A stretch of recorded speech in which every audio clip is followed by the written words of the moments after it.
नमस्कार। शाम के अखबारों की चर्चा चाय के साथ। आज शाम थोड़ी सी सुहानी हुई है। शहर के आधे क्षेत्र में पानी गिर रहा है, मतलब क्षेत्र क्रमांक 2 से लेकर उधर पलासिया वगैरह तमाम जगहों पानी गिर रहा है और आधा क्षेत्र सूखा पड़ा हुआ है। और मौसम ने थोड़ा सा तापमान में गिरावट आई है, थोड़ी राहत महसूस कर रहे हैं लोग।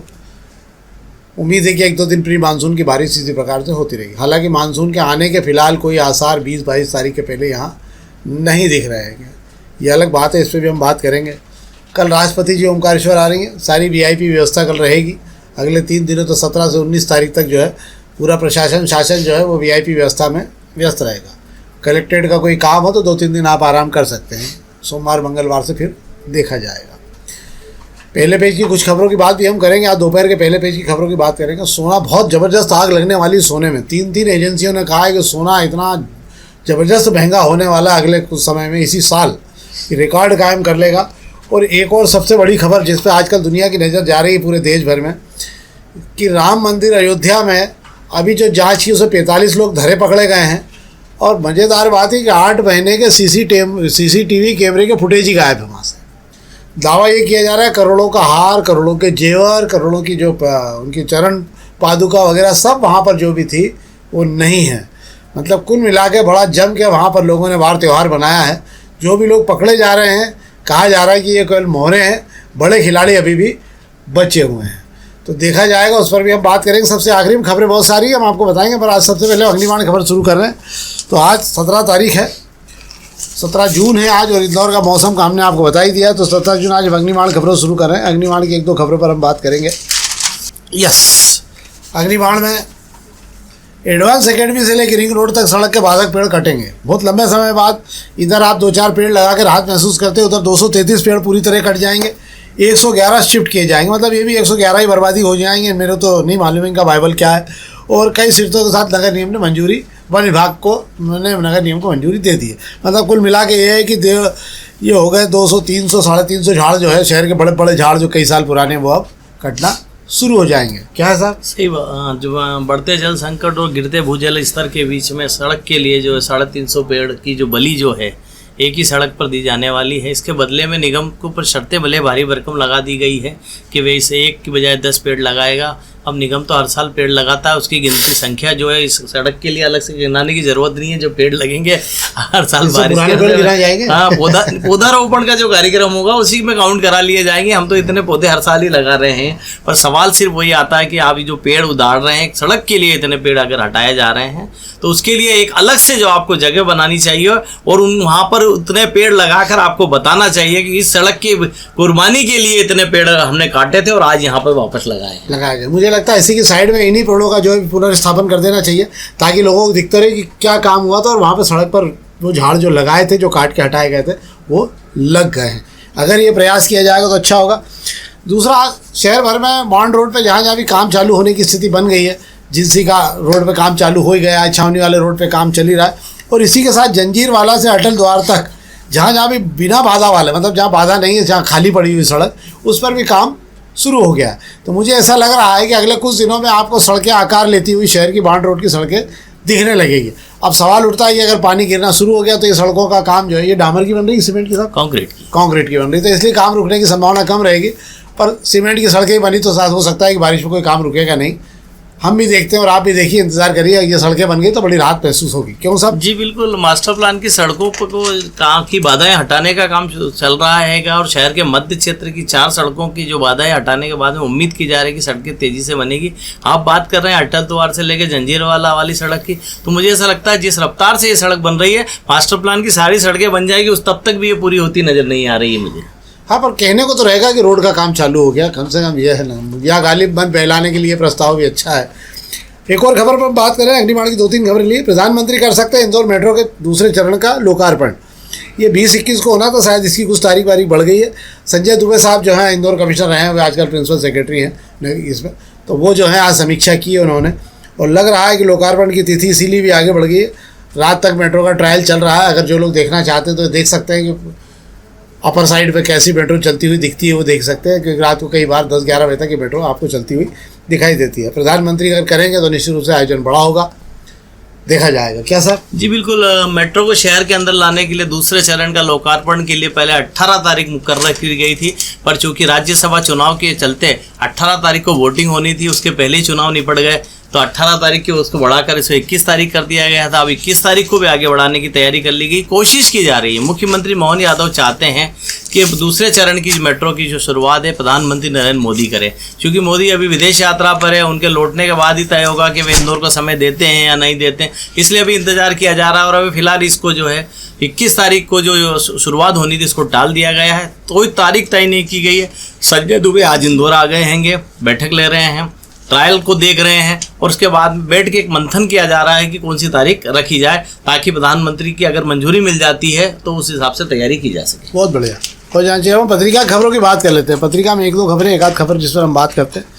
पत्रिका में ये आपको कल पता लगा होगा, नगर निगम में थोक तबादले किए गए। तमाम उपयंत्री जो वर्षों से यहाँ टिके हुए थे, जो प्रतिनियुक्ति पे आए हुए थे, वे कोई भी जाने को इंदौर से तैयार नहीं हो रहा है। उसके कई कारण हो सकते हैं। उनके अपने मकान भी यहाँ बन गए हैं, बड़ी मेहनत लगी उनको यहाँ मकान बना के स्थापित होने में। अब नए सिरे से कहीं नई जगह जाकर फिर ABCD करना और उतने लाभांश की स्थिति न बनना, इसलिए तमाम लोग जो हैं वो कोर्ट जाने की तैयारी में लग गए, तबादला रुकवाने की जुगाड़ में लग गए। कुछ ने अपना तबादला देवास करवा लिया, मतलब जोड़ जुगाड़ वाले जो थे वो देवास तक तो आ गए, बाद में भले ही इंदौर आ जाएँ। और नगर निगम ने कैविएट दायर कर दी है। मुझे लगता है नगर निगम ने इसलिए कैविएट दायर करके बड़ी मुश्किल से पिंडा छूटा, फिर वापस आ गए तो फिर इनसे निपटना मुश्किल हो जाएगा। इतने भारी हो गए ये लोग राजनीति पर भी कि इनको हटाना राजनीति के बूते में भी नहीं रहा, इतनी ताकत इन उपयंत्रियों में हो गई। क्यों सर? जी बिल्कुल, संविदा के जरिए जिन उपयंत्रियों की जो है नौकरी नगर निगम इंदौर में लगाई गई थी, उस पर उन पर शर्त रखी गई थी कि इंदौर नगर निगम के लिए ही जो है ना नौकरी पर रखा गया है। इसी का फायदा उठाते हुए उन्होंने पिछली बार जो तबादला किया गया था, ये पूरे 8 लोग उपयंत्रियों की एक गैंग है। पिछली बार तबादले को इन्होंने कोर्ट से यह कहकर स्टे करवा लिया था कि चूंकि इनका क्षेत्र जो है नगर निगम तय किया गया था नौकरी के लिए, तो इन्होंने इंदौर से बाहर नहीं भेजा सकता। इस बार जो है नगरीय प्रशासन विभाग ने तबादला करते वक्त एक बहुत ही जोरदार आदेश निकाला, और सबका इंडिविजुअल आदेश निकाला इन 8 लोगों का। जान समझने की बात है। बाकी अफसरों की तो एक सूची जारी हुई है, पर इनकी सूची में नाम ना लेके इनके अलग अलग तबादला निकाले गए हैं, और उसमें कहा गया है कि बड़े योग्य हैं, इन्हें काम का बड़ा अनुभव है, इनके अनुभव का फायदा जो है दूसरी जो नगर निगमों को दिया जाना चाहिए, इसलिए इन्हें वहां पर भेजा जा रहा है। तो इसे तबादले का नाम नहीं दिया गया, सिर्फ ये कहा गया इनकी सेवाओं का फायदा दूसरी जगह मिल जाए। अब इस बार फिर बचने के लिए कोर्ट की तरफ जाने की तैयारी कर रहे थे, और नगर निगम को पता है कि इस बार चूक ना हो जाए, इसलिए पहले ही कैविएट दायर कर ली है कि इन्हें स्टे देने के पहले नगर निगम को भी सुना जाए। वाह, वो ये बता रहे हैं कि हम इस लायक नहीं है कि बाहर जाएं, आप तो हमें ही रहने दो, आप हमारी गुणवत्ता में ध्यान मत दो, हम गुणविहीन लोग हैं, हमें इंदौर में ही रहने दिया जाए। अब हम बात करते हैं प्रभात खंड खबरों की। प्रभात खंड की एक खबरों पर बात करें, मसौदे ऐसे जिनकी रजामंदी मुश्किल है। लालीपाप और UW को लेकर MIC की बैठक में आज मंजूरी होना थी, और कल टैक्स को लेकर पूरा मामला आ ही गया है कि महापौर जी ने पर्चा बाहर आने के बाद कह दिया कोई किसी जोन के कोई टैक्स स्लैब वगैरह बदले नहीं जाएंगे। तो अब ये क्या मामला है साहब आज? जी बिल्कुल, आपको बता दूं कल जो MIC की बैठक हो रही है, बड़ी चर्चाओं में बैठक है। वजह है कि उसके अंदर ऐसे मसौदे रख दिए गए हैं जिन पर रजामंदी होना मुश्किल है। चूंकि आपने बात की प्रॉपर्टी टैक्स की, 50 से ज़्यादा इलाकों का रेड जोन बदलकर प्रॉपर्टी टैक्स बढ़ाने की तैयारी कर ली गई थी। बात बाहर आ गई, महापौर जी को आकर कहना पड़ा है कि कोई टैक्स नहीं बढ़ाया जाएगा, मसौदे को वापस लौटाया जाएगा। फिर बात कर लेते हैं फायर टैक्स। अगर आप बड़ी इमारत बना रहे हैं तो आपसे फायर टैक्स भी नगर निगम लेने की तैयारी करने में लगा है। इसका प्रस्ताव भी आया है, हालांकि इस पर अभी महापौर जी ने जवाब देने से मना किया है कि अभी उनकी जानकारी में नहीं है। जब MIC में प्रस्ताव आएगा, चर्चा होगी, उसके बाद इस पर फैसला होगा, पर माना जा रहा है कि इसे भी वापस लौटाया जाएगा। तीसरी अगर बात कर लेते हैं शहर की, जो सड़कों के पर डिवाइडर में जो आप विज्ञापन के बोर्ड देखते हो उनके, और नगर निगम के जो मालिकाना 6 यूनिपोल है उसका भी टेंडर निकाला गया था, और टेंडर की शर्तों के हिसाब से उसको ठेकेदार को देने की तैयारी कर ली गई है कि प्रसिव MIC से मंजूरी बाकी। इस बीच लोकायुक्त भोपाल में शिकायत होती है कि इस टेंडर को करने में जो है बड़ा घोटाला किया गया है, नगर निगम को 11 करोड़ रुपए का चूना लग रहा है। इसकी जांच के लिए लोकायुक्त ने इंदौर को चिट्ठी लिखी और यहां से दस्तावेज मांग लिया। अब सवाल ये उठता है कि जिस ठेके की जांच लोकायुक्त ने शुरू कर दी है, क्या उस ठेके को MIC से मंजूरी मिलेगी या नहीं मिलेगी? हाँ, कहा जा रहा है कि 1 करोड़ रुपए का लाभ दिखाने के चक्कर में 11 करोड़ का नुकसान उसमें हो रहा है। अब ये तो समय बताएगा क्या हुआ क्या नहीं हुआ। अब दोपहर की खबरों की बात कर लेते हैं। दोपहर में एक लिंबोदी तालाब के गहरीकरण पर जो है 5.5 करोड़ रुपए खर्च किए जा रहे हैं। ये तालाब एक बार वापस इसका जीवन शुरू हो जाएगा तो आसपास का क्षेत्र सुधर जाएगा।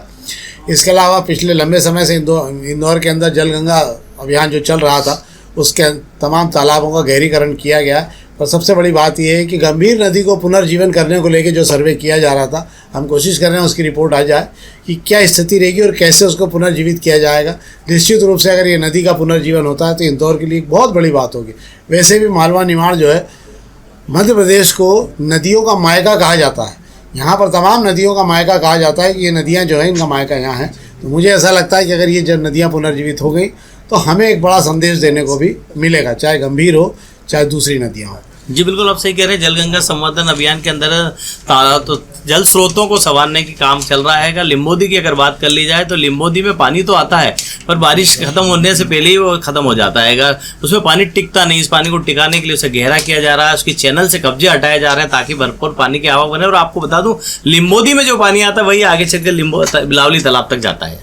वाह, एक जानकारी और देता हूँ केवल आपको। अवैध कॉलोनियों के लिए कलेक्टर अभी तक अवैध कॉलोनियों की रजिस्ट्री पर रोक लगा देते थे। अब सरकार ने नया आदेश जारी कर दिया। कुल मिलाकर सार ये है कि सरकार को राजस्व की बड़ी ज़रूरत है और इसलिए उन्होंने कहा जिसको जो रजिस्ट्री कराना हो कराए, बाद में कैंसिल करा लेंगे। तो अवैध कॉलोनियों की रजिस्ट्रियाँ हुआ करती थी वो अब यथावत होती रही। कलेक्टर उसको रोक नहीं पाएंगे। मतलब आप भी चाहे तो अवैध कॉलोनी हो तो करा सकते हैं रजिस्ट्री। तो ये तो थी अखबारी खबरें और इंदौर से जुड़ी हुई खबरें थी जो हमने आपको बताई। अब हम आपको व्यापार से संबंधित और कुछ राष्ट्रीय खबरों की जानकारी बता देते हैं आपको। एक तो मौसम विभाग ने आज बिल्कुल विधिवत जानकारी जारी कर दी है कि मानसून जो है वो हाँफने लग गया है। मतलब जो उसका आने का प्रभाव है वो ख़त्म है और वो महाराष्ट्र की बॉर्डर पे आके झूलने लगा और धीरे धीरे वो कमज़ोर हो रहा है। मतलब उसके आगे बढ़ने का दबाव नहीं बन पा रहा है कि वो तेज़ी से बढ़ पाए। इसके चलते ये हो रहा है कि महाराष्ट्र में गन्ने की 60% से ज़्यादा फसल जो है वो इस बार हाथ खींच लिया गया है। वहीं पूरे देश भर में 32% पानी की गिरावट कम हुई है। मतलब जो वर्षा होना थी तो आंशिक सूखे की स्थिति अब जो है वो बढ़ गई है। मतलब ये तय हो गया है कि आज नहीं तो कल और कल नहीं तो परसों सरकार जो है आंशिक सूखे की स्थिति घोषित कर देगी। पंजाब से लेकर राजस्थान तक 56% बारिश कम हुई है। इसके अलावा जो साउथ के मतलब कर्नाटक वगैरह जो राज्य है और जिनके ज़्यादा बारिश वाले राज्य वो हैं वहाँ पर भी 46% से ज़्यादा बारिश इस बार कम हुई है। मालवा निमाड़ नहीं, मध्य प्रदेश के बहुत सारे इलाकों में बारिश की एक बूंद नहीं गिरी है। मानसून का पानी आया ही नहीं है। जो पानी 14-15 जून से आना शुरू हो जाता था, मध्य प्रदेश की बॉर्डर से आगे प्रवेश कर जाता तो वही पानी नहीं है। तो इस बार ये माना जा रहा है कि अभी आपको गर्मी का आनंद लेने को और भी मिलेगा।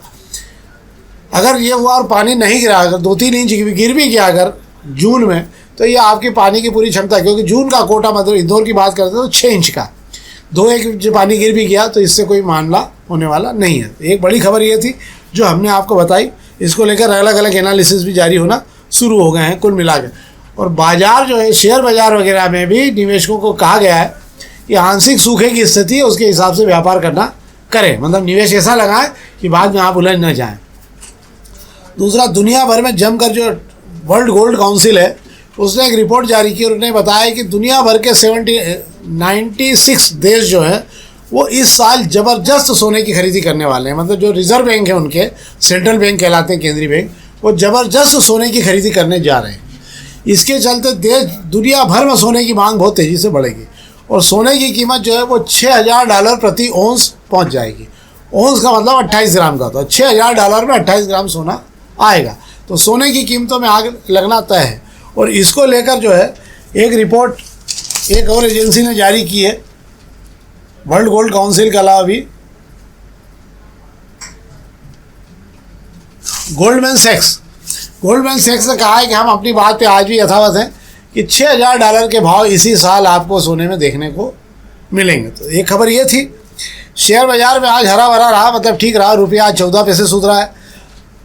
तेल का भाव जरूर नीचे गिरे हैं तो शेयर बाजार तेल को लेकर आज जो है ये लगभग $80 से नीचे आया तो थोड़ी सी राहत महसूस की जा रही है। और एक बड़ी खबर आपको बता देता हूँ जो अयोध्या के राम मंदिर से जुड़ी हुई है कि उस राम मंदिर के अंदर जो सोने की और चोरों की और नकदी की जो हेरा फेरी और चोरी की गई है जय श्री राम के नारे के पीछे, वो इतनी ज़्यादा हो चुकी है वहाँ पर कि उसको STF ने आज 45 लोगों को घेराबंदी करके सवाल जवाब सब पूछे। जो जानकारी आ रही है उसमें यह आ रहा है कि 8 महीने के CCTV फुटेज ही नहीं मिल रहे हैं। एक नंबर बात, करोड़ों का हार, चरण पादुका गायब होने की खबर भी वहाँ के गुरु ने दी है कि भैया ये भी यहाँ नहीं है। इसके अलावा कई चेहरे ऐसे हैं जो सामने नहीं आई, पर एफआईआर अभी तक इस मामले में नहीं की गई है। एसटीएफ अभी जांच कर रही है। मुझे लगता है कि कुछ और भी मिला जाए, उसके बाद शायद हो सकता है कि एसटीएफ आगे कदम बढ़ाएगी। तो ये है मामला जो हमने आपको खबरें बताई, जो अंतर्राष्ट्रीय स्तर की खबरें। और मध्य प्रदेश में आज जो है अलग अलग जगहों प्री मानसून की बारिश होना शुरू हो गई। इंदौर के आधे इलाके में बारिश हुई है, आधा इलाका पूरी तरह सूखा है, पर तापमान में गिरावट आ गई है। लग रहा है कि आधा पौन इंच पानी तो गिर ही गया होगा। तो ये वो खबरें हैं जिनकी जानकारी आपको होना चाहिए, हमने आपको दी। हमारा आग्रह इस कार्यक्रम को लाइक करिए, अधिक से अधिक अपना सब्सक्राइब करिए। अगर आपने चैनल को सब्सक्राइब नहीं किया तो जरूर सब्सक्राइब करिए, और आपका सहयोग हमें मिलता रहे, इसके लिए बहुत बहुत धन्यवाद।